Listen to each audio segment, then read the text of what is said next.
Chapter 6 The Baddest Witch in the World. When the morning kindergarten cut jack-o'-lanterns from orange paper and pasted them on the windows so that the light shone through the eye and mouth holes, Ramona knew that at last Halloween was not far away.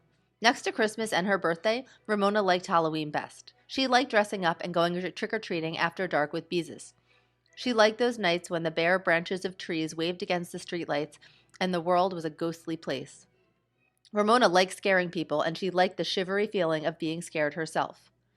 Ramona had always enjoyed going to school with her mother to watch the boys and girls of Glenwood School parade on the playground in their Halloween costumes. Afterward, she used to eat a donut and drink a paper cup of apple juice if there happened to be some left over. This year, after years of sitting on the benches with mothers and little brothers and sisters, Ramona was finally going to get to wear a costume and march around and around the playground.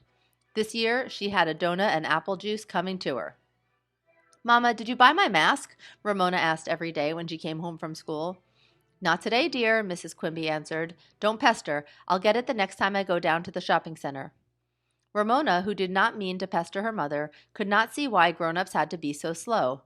"Make it a bad mask, Mama," she said. "I want to be the baddest witch in the whole world." "You mean the worst witch," Beezus said, whenever she happened to overhear this conversation. "I do not," contradicted Ramona. "I mean the baddest witch."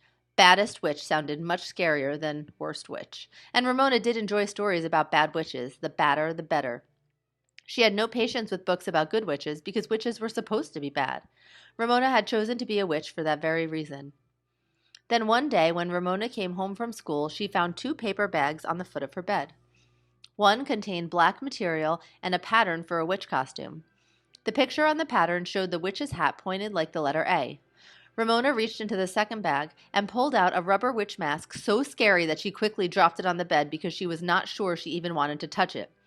The flabby thing was the grayish-green color of mold and had stringy hair, a hooked nose, snaggle teeth, and a wart on its nose.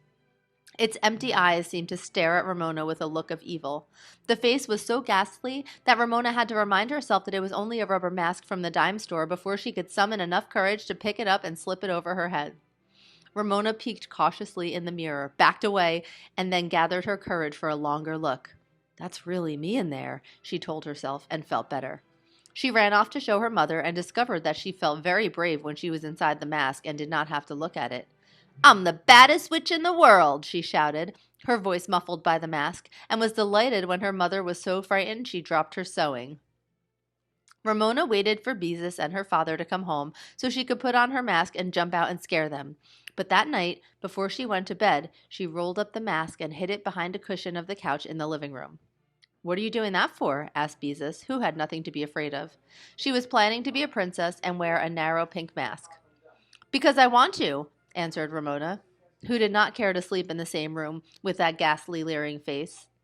Afterward, when Ramona wanted to frighten herself, she would lift the cushion for a quick glimpse of her scary mask before she clapped the pillow over it again. Scaring herself was such fun. When Ramona's costume was finished and the day of the Halloween parade arrived, the morning kindergarten had trouble sitting still for seat work. They wiggled so much while resting on their mats that Miss Binney had to wait a long time before she found someone quiet enough to be the wake-up fairy. When kindergarten was finally dismissed, the whole class forgot the rules and went stampeding out the door.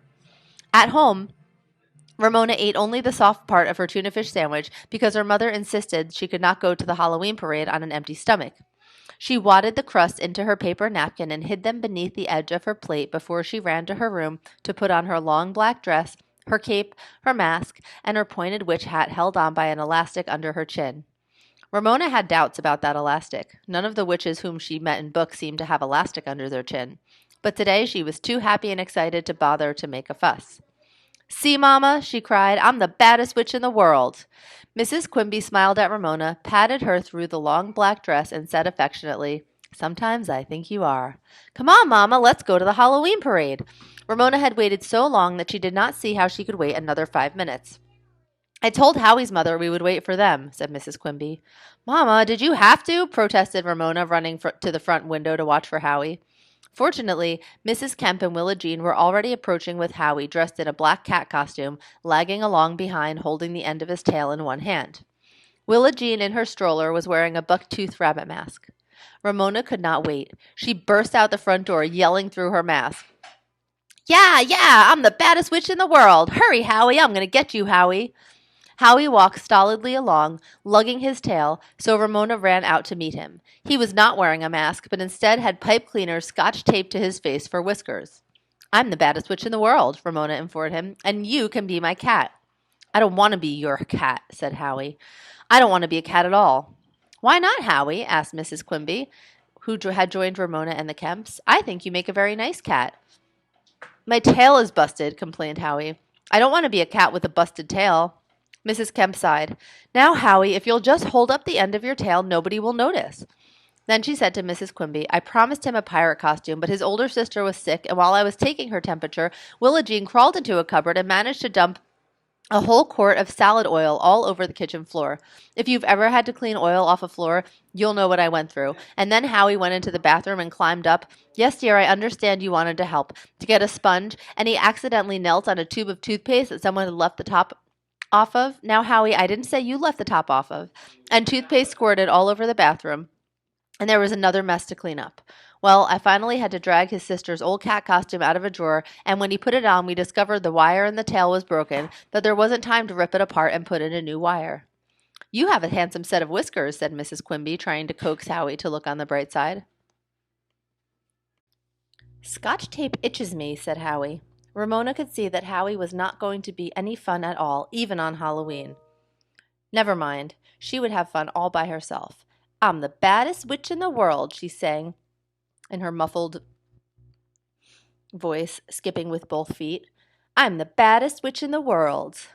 When they were in sight of the playground, Ramona saw that it was already swarming with both the morning and the afternoon kindergartners in their Halloween costumes. Poor Miss Binny, dressed like Mother Goose, now had the responsibility of 68 boys and girls. Run along, Ramona, said Mrs. Quimby when they had crossed the street. Howie's mother and I will go around to the big playground and try to find a seat on a bench before they are all taken. Ramona ran screaming onto the playground. Yeah, I'm the baddest witch in the world. Nobody paid any attention because everyone else was screaming too. The noise was glorious. Ramona yelled and screamed and shrieked and chased anyone who would run. She chased tramps and ghosts and ballerinas. Sometimes other witches in masks exactly like hers chased her, and then she would turn around and chase the witches right back. She tried to chase Howie, but he would not run. He just stood beside the fence, holding his broken tail and missing all the fun. Ramona discovered dear little Davy in a skimpy pirate costume from the dime store. She could tell he was Davy by his thin legs. At last, she pounced and kissed him through her rubber mask. Davy looked startled, but he had the presence of mind to make a gagging noise while Ramona raced away, satisfied that she had finally managed to catch and kiss Davy. Then Ramona saw Susan getting out of her mother's car. As she might have guessed, Susan was dressed as an old-fashioned girl with a long skirt, an apron, and pantalettes. I'm the baddest witch in the world, yelled Ramona, and ran after Susan, whose curls bobbed daintily about her shoulders in a way that could not be disguised. Ramona was unable to resist. After weeks of longing, she tweaked one of Susan's curls and yelled, "Boing!" through her rubber mask. You stop that, said Susan, and smoothed her curls. Yeah, I'm the baddest witch in the world. Ramona was carried away. She tweaked another curl and yelled a muffled boing. A clown laughed and joined Ramona. He too tweaked a curl and yelled boing. The old-fashioned girl stamped her foot. You stop that, she said angrily. Boing, boing. Others joined the game. Susan tried to run away, but no matter which way she ran, there was someone eager to stretch a curl and yell boing. Susan ran to Miss Binny. Miss Binny, she cried. They're teasing me. They're pulling my hair and boinging me. Who's teasing you? Asked Miss Binny. Everybody, said Susan tearfully. A witch started it. Which witch? Asked Miss Binny. She looked around. I don't know which witch, she said, but it was a bad witch. That's me, the baddest witch in the world, thought Ramona. At the same time, she was a little surprised. Others really would not know that she was behind her mask had never occurred to her. Never mind, Susan, said Miss Binny. You stay near me and no one will tease you. Which witch, thought Ramona, liking the sound of the words. Which witch, which witch. As the words ran through her thoughts, Ramona began to wonder if Miss Binny could guess who she was. She ran up to her teacher and shouted in her muffled voice, Hello, Miss Binny. I'm going to get you, Miss Binny. Ooh, what a scary witch, said Miss Binny, rather absent-mindedly, Ramona thought. Plainly, Miss Binny was not really frightened, and with so many witches running around, she had not recognized Ramona. No, Miss Binny was not the one who was frightened. Ramona was. Miss Binny did not know who this witch was. Nobody knew who Ramona was, and if nobody knew who she wasn't anybody. Get out of the way, old witch, Eric R. yelled at Ramona. He did not say get out of the way, Ramona. Ramona could not remember a time when there was not someone near who knew who she was. Even last Halloween, when she dressed up as a ghost and went trick-or-treating with Beezus and the older boys and girls, everyone seemed to know who she was. I can guess who this little ghost is, the neighbors said as they dropped a miniature candy bar or a handful of peanuts into her paper bag. And now, with so many witches running around and still more witches on the big playground, no one knew who she was. Davy, guess who I am, yelled Ramona. Surely Davy would know. You're just another old witch, answered Davy. The feeling was the scariest one Ramona had ever experienced. She felt lost inside her costume. She wondered if her mother would know which witch was which, and the thought that her own mother might not know her frightened Ramona even more. What if her mother forgot her? What if everyone in the whole world forgot her? With that terrifying thought, Ramona snatched off her mask, and although its ugliness was no longer the most frightening thing about it, she rolled it up so she would not have to look at it. How cool the air felt outside that dreadful mask. Ramona no longer wanted to be the baddest witch in the world.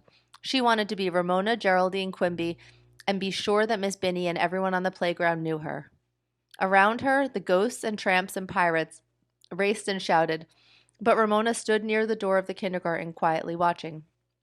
Davy raced up to her and yelled, "Yeah, you can't catch me!" "I don't want to catch you," Ramona informed him. Davy looked surprised and a little disappointed, but he ran off on his thin little legs, shouting, "Yo ho ho and a bottle of rum." Joey yelled after him, "You're not really a pirate, you're just Mushpot Davy." Miss Binny was trying to herd her 68 charges into a double line. Two mothers who felt sorry for the teacher were helping round up the kindergartners to start the Halloween parade. But as always, there were some children who would rather run around than do what they were supposed to do. For once, Ramona was not one of them. On the big playground, someone started to play a marching record through a loudspeaker. The Halloween parade that Ramona had looked forward to since she was in nursery school was about to begin. "Come along, children," said Miss Binny. Seeing Ramona standing alone, she said, "Come on, Ramona." It was a great relief to Ramona to hear Miss Binny speak her name, to hear her teacher say Ramona when she was looking at her. But as much as Ramona longed to prance along to the marching music with the rest of her class, she did not move to join them. "Put on your mask, Ramona, and get in line," said Miss Binny, guiding a ghost and a gypsy into place. Ramona wanted to obey her teacher, but at the same time she was afraid of losing herself behind that scary mask. The line of kindergartners, all of them wearing masks, except Howie with his pipe cleaner whiskers, was less straggly now, and everyone was eager to start the parade. If Ramona did not do something quickly, she would be left behind, and she could not let such a thing happen, not when she had waited so many years to be in the Halloween parade. Ramona took only a moment to decide what to do. She ran to her cupboard inside the kindergarten building and snatched a crayon from her box. Then she grabbed a piece of paper from the supply cupboard. Outside, she could hear the many feet of the morning and afternoon kindergartners marching off to the big playground. There was no time for Ramona's best printing, but that was all right. This job was not seat work to be supervised by Miss Binny. As fast as she could, Ramona printed her name, and then she could not resist adding with a flourish her last initial complete with ears and whiskers. Now the whole world would know who she was. She was Ramona Quimby, the only girl in the world with ears and whiskers on her last initial. Ramona pulled on her rubber mask, clapped her pointed hat on top of it, snapped the elastic under her chin, and ran after her class as it marched onto the big playground. She did not care if she was last in line and had to march beside gloomy old Howie, still lugging his broken tail. Around the playground marched the kindergarten, followed by the first grade and all the other grades, while mothers and little brothers and sisters watched. Ramona felt very grown up, remembering how last year she had been a little sister, sitting on a bench watching for her big sister Beezus to march by and hoping for a leftover donut. "Yeah, yeah, I'm the baddest witch in the world," Ramona chanted as she held up her sign for all to see. Around the playground she marched toward her mother, who was waiting on the bench. Her mother saw her, pointed her out to Mrs. Kemp, and waved. Ramona beamed inside her stuffy mask. Her mother recognized her. Poor little Willa Jean in her stroller could not read, so Ramona called out to her, "It's me, Willa Jean. I'm Ramona, the baddest witch in the world." Willa Jean in her rabbit mask understood. She laughed and slapped her hands on the tray of her stroller. Ramona saw Henry's dog Ribsy trotting along, supervising the parade. "Yeah, Ribsy, I'm going to get you, Ribsy," she threatened as she marched past. Ribsy gave a short bark, and Ramona was sure that even Ribsy knew who she was as she marched off to collect her donut and apple juice.